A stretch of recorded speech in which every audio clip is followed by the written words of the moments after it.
Right, back with you now here on the Newsfeed Late Night. The colored community arguably remains marginalized and largely excluded from mainstream economic, political and social participation. Tonight we ask the question, why is this still the case almost 30 years into democracy? Joining me now is the president of the Cape Colored Congress, Fadiel Adams. Fadiel, good evening and thank you very much for joining us tonight here on the Newsfeed Late Night. If we look at the latest round of by-election, seems you have done very well, got a 19% from that highly contested Ward 20 in the city of Cape Town. Are you a regional party? Are you a local party? Are you a national party? What exactly are you? It was intended that this party would only ever contest the Cape Metro, which is where the biggest concentration of colored people in the world is to be found. However, we were surprised to find out that the colored struggle in Cape Town is the colored struggle in the Eastern Cape, it's the colored struggle in Wentworth, it's the colored struggle in Pietermaritzburg. It seems that there's been a decision taken to marginalize colored people throughout this country, and it makes no sense to anyone. It's not in the interest of the colored people, it's not in the interest of the nation, and somebody needs to do something about it. Somebody needs to ask the hard questions, and we want the hard, honest answers. What have colored people done to deserve this? What is this newcomer or new player in the field planning to do to advance the matters of the recognition, the restoration and the restitution for the colored community? Well, you know, if you look at petty little things, well, it would be petty to an outsider.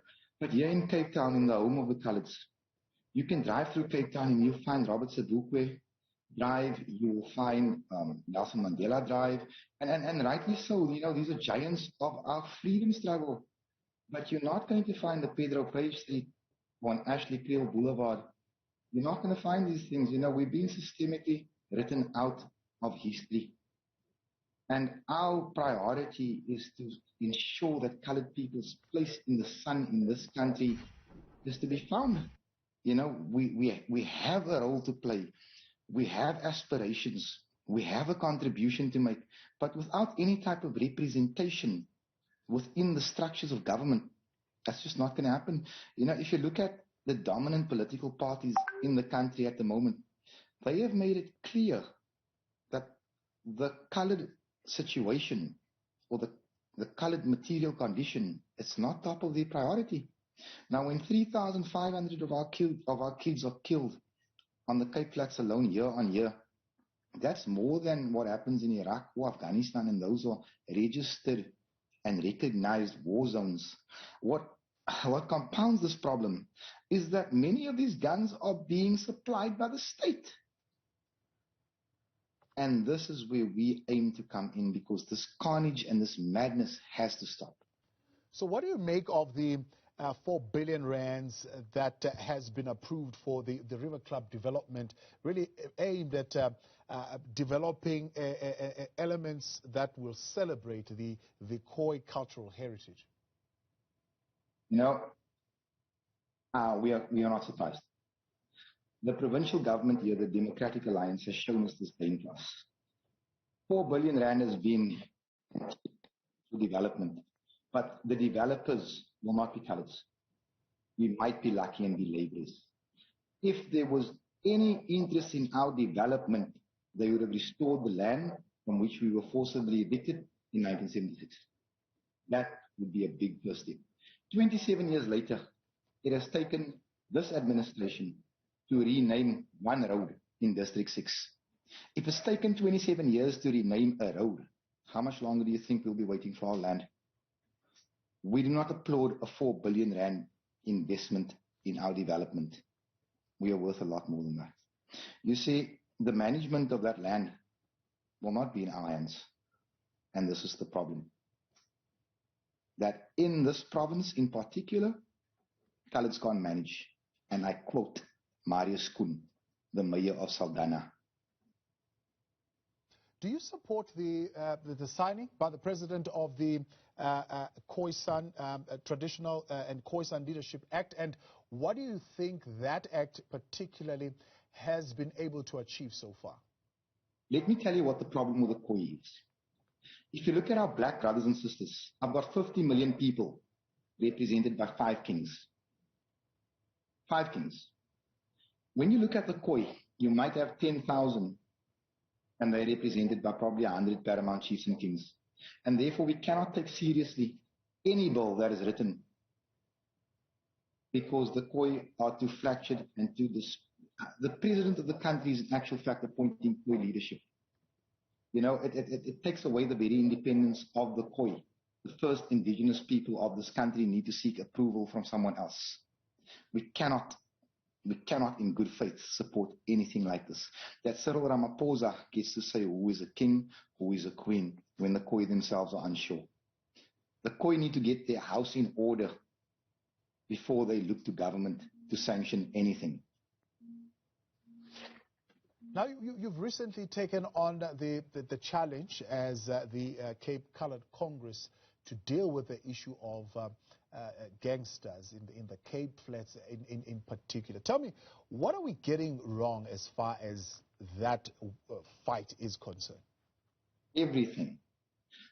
We cannot possibly have a policing situation where top police generals are at war with each other while there's a war going on the Cape Flats. The socio-economic conditions in which I live are conducive to the spread of gangsterism and gang violence. Until we give these kids alternatives, entertainment, until we empty these ghettos, the situation will perpetuate. You see, the drivers of gangsterism, the driving, let me put it to you like this. The things that flame gangsterism are overcrowding, unemployment, drug abuse, the breakup of the family, of the family fabric. Those are the things that drive gangsterism. And everything that is being done to fight these things is being done wrongly. You cannot send in an army to a traumatized community. The army came, the army stationed, the army left. The body count did not drop. If anything, it escalated.